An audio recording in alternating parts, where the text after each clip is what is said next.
Est-ce que tu trouves que tu as une vie tranquille après ce qu'on vient de dire? Ben, je vous avouerai que je commençais à trouver ça long en arrière. Ouais. Pas parce que j'écoutais, pas parce que je voulais pas vous écouter, mais parce que c'est mon premier show de chaise. C'est donc, vrai? Ouais. T'es nerveux, veux-tu qu'on se lève debout? J'étais habitué plutôt d'avoir des gens debout devant moi et d'être debout D'être en ici sur show. scène. C'est beaucoup plus stressant de parler ce soir que jouer une chanson. Hein. Ça s'en vient, chanson, on va se faire ce cours. D'accord. Les Breastfeeders, vous dites de plus en plus en entrevue, je disais, on vous a vu partout, la presse de Devoir et autres. Vous dites maintenant, on sait ce que ce sont des Breastfeeders maintenant, Oui. on sait ce que c'est. Qu'est-ce que c'est pour les gens qui ne vous connaissent pas? Ben, j'appellerais ça du rock'n'roll, dans le sens parce qu'on nous a collé beaucoup d'étiquettes depuis le début, depuis le premier album.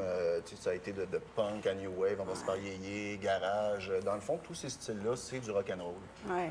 Donc, on fait du rock'n'roll en s'inspirant des choses qu'on aime et en ne touchant pas aux choses qu'on n'aime pas. Puis, Quand ça on dit fasciné des années 60, es-tu tanné de ça ou c'est-à-dire que moi, quand j'entends groupe rétro, je peux pas dire que je l'assume parce que si quelqu'un achetait nos disques, si quelqu'un achetait un Breastfeeders en pensant qu'il achetait quelque chose de 60s, ben, il serait déçu pas mal. Parce que c'est pas vraiment ça. Tu sais, je Mais pense t'es un qu'on- collectionneur, toi. T'es un Ouais, vinyle et... Ouais, je suis un collectionneur de vinyle. Je me spécialise en 64, 67. Mais par contre, ça m'empêche pas d'avoir des trucs des années 40 jusqu'à 2006. Ça, c'est Mais sûr. même dans le look aussi, en dehors du groupe.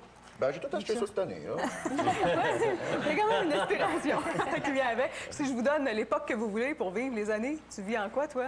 Ah, moi, je suis heureux maintenant. T'es heureux C'est un peu maintenant? banal comme réponse, hein? Ouais. Mais honnêtement, j'essaye de fouiller dans les années 60, 70, 80. J'ai des beaux souvenirs.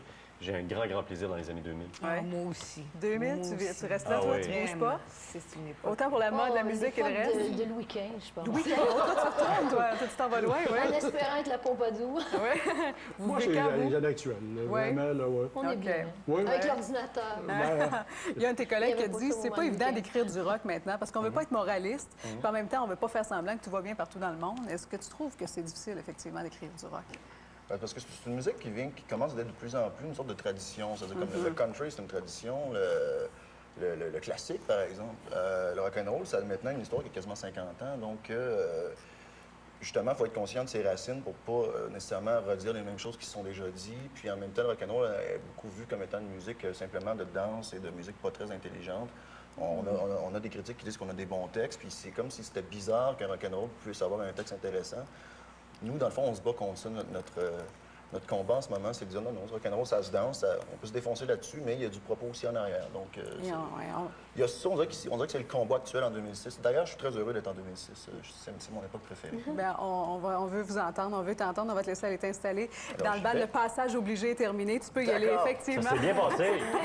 Pas pire. Alors, Oui, vas-y. avec Tu es l'idole, issu donc de leur album Les Matins de Grand Soir, voici les Breastfeeders.